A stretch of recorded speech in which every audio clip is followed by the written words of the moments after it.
আসসালামু আলাইকুম। তো রোগ এমন একটা জিনিস, রোগ যার একটা মহামারী আকার ধারণ করে, যা মানুষের জীবন নিঃশেষ করে দেয়। রোগের কারণে জীবন দিন একবারই শেষ হয়ে যায়, একসময় মৃত্যুর দিকে ধাবিত হয়।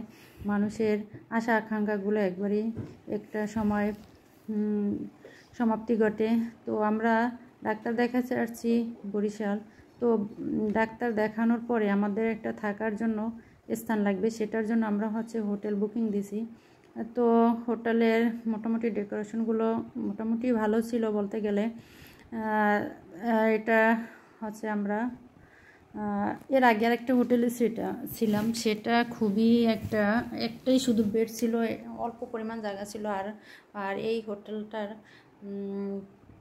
মানে বেডটাও মোটামুটি বড় আছে, তারপর রুমটাও অনেক বড় আছে।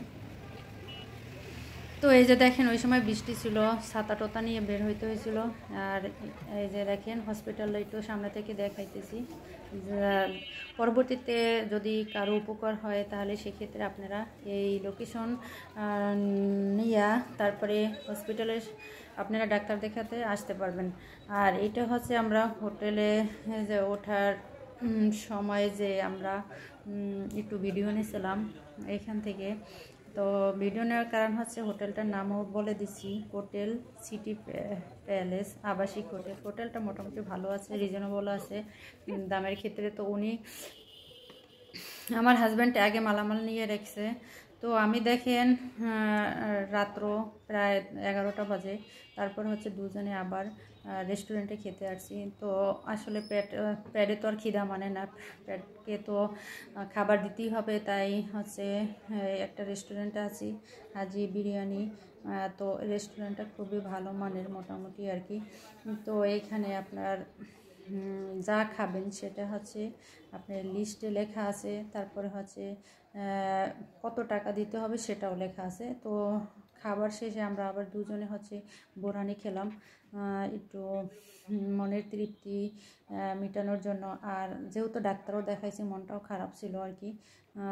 এরপরে খাওয়া শেষ করে আবার দুজনে একটু মার্কেটে গেলাম, একটু প্রয়োজনীয় কিছু কেনাকাটা করার জন্য। তো আমার হাজব্যান্ডের লুঙ্গি আমরা বাসায় থেকে নেই নাই, তো উনি রাত্রে কী করে ঘুমাবে এর জন্য একটা লুঙ্গি কেনা হয়েছে। আর আমাকে 2টা 3 পিস কিনে দিয়েছে, একটা জর্জেট আর একটা আপনার সুতির মধ্যে।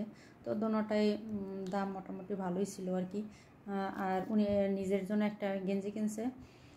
এই তো ডাক্তার দেখানোর পরে কিছু কেনাকাটাও করলাম আর কি। তো 3 পিস 2টা কেমন হয়েছে সবাই কমেন্টসের মাধ্যমে জানাবেন। আসলে রাত্রের বেলায় কিনছি, তো মনে হয় কি অনেক চকচকা ছিল, কিন্তু মানে লাইটিং দেওয়ার কারণে এত উজ্জ্বল দেখাচ্ছে। পরে বাসায় এসে দেখা যায় যে কি। এরপরে সকাল হলো, সকালে দেখেন আবার দুজনে নাস্তা খেয়েছি, কিন্তু আমি খাই নাই, কারণ আমার মনটাও খারাপ ছিল আর পেটটাও মনে করেন ভরা ভরা ছিল, যার কারণে আমি নাস্তা খেয়ে নেই। উনি আবার নাস্তা খেয়ে উনি বাসায় চলে আসছে, আমি আবার। আসসালামু আলাইকুম, সবাই কেমন আছেন, কি অবস্থা আছেন? তো আমি আপনাদের সাথে আজকে যে বিষয়টা শেয়ার করবো, এটা আমার নিজের রোগ সম্পর্কে। আমি যে ডাক্তার দেখাইতেছি সেটা নিয়ে আর কি কিছু আলোচনা। তো দেখেন, আমি যে ডাক্তার দেখাইতেছি উনি পুরুষতি ও স্ত্রী রোগ বিশেষজ্ঞ সার্জন ডক্টর তানিয়া আফরোজ। উনি বসে চেম্বার ওনার ইসলামী ব্যাংক হাসপাতাল, এটা বরিশালে বসে। আর একটা ওনার চেম্বার অ্যাপোলো ডায়াগনস্টিক কমপ্লেক্স। উনি এই 2টা জায়গাতেই বসে আর কি, আরও একটা জায়গায় বসে সদর হসপিটালে। তো দেখেন ডাক্তার, আমি 2 সপ্তাহ যাবত ঘুরে অনেকে ডাক্তার দেখাইছি, সিরিয়াল দেওয়া লাগে, অনেক কষ্ট করা লাগে। এই ডাক্তারটার অনেক সুনাম আছে, শুনছি অনেক ভালো আর কি, মহিলাদের বন্ধ্যত্বর বিষয়ের জন্য। তো এই আশা নিয়ে আর কি আমি ডাক্তার দেখাইছি। দেখেন আমাকে অনেকগুলো পরীক্ষা দিয়েছে, তারপরে অনেক ওষুধ দিয়েছে। এগুলো আমার 3 মাসের মতো খেতে হবে আর কি। তারপরে দেখেন আমার কি আলট্রাসাউন্ড দিয়েছে, ফুল মানে পুরো পেট আর কি আলট্রা করছে।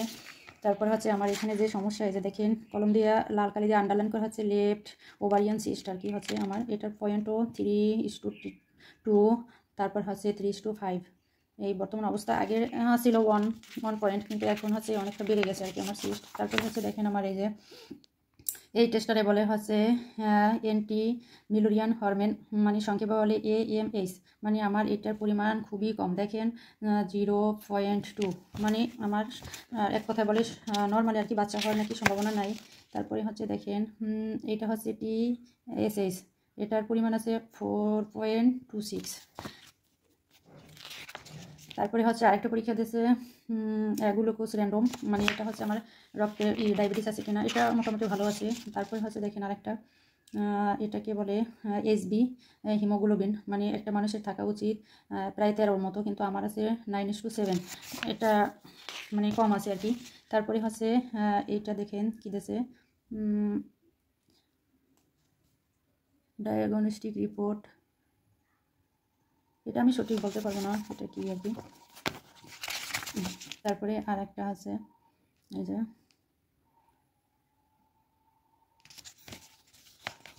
তারপরে এই যে এটা হচ্ছে ফিজিক্যাল এক্সামিনেশন, মানে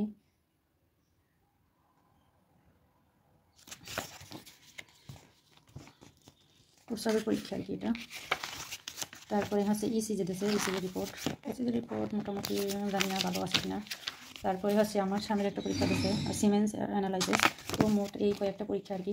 তো এর আগে অনেক ডাক্তার দেখাইছি কিন্তু কোনো তাই কিছু হয় না। এরপরে আমার আরও একটা, এই যে এটা আমার 2বার অপারেশন হয়েছিল, এটার একটা আর কি ডকুমেন্টারি, এটাও দেখছিল ডাক্তারে। সব মিলেই আমাকে বলে যে আপনার এই সমস্যা, আপনি টেস্ট টিউব নেন। যাই হোক এই তো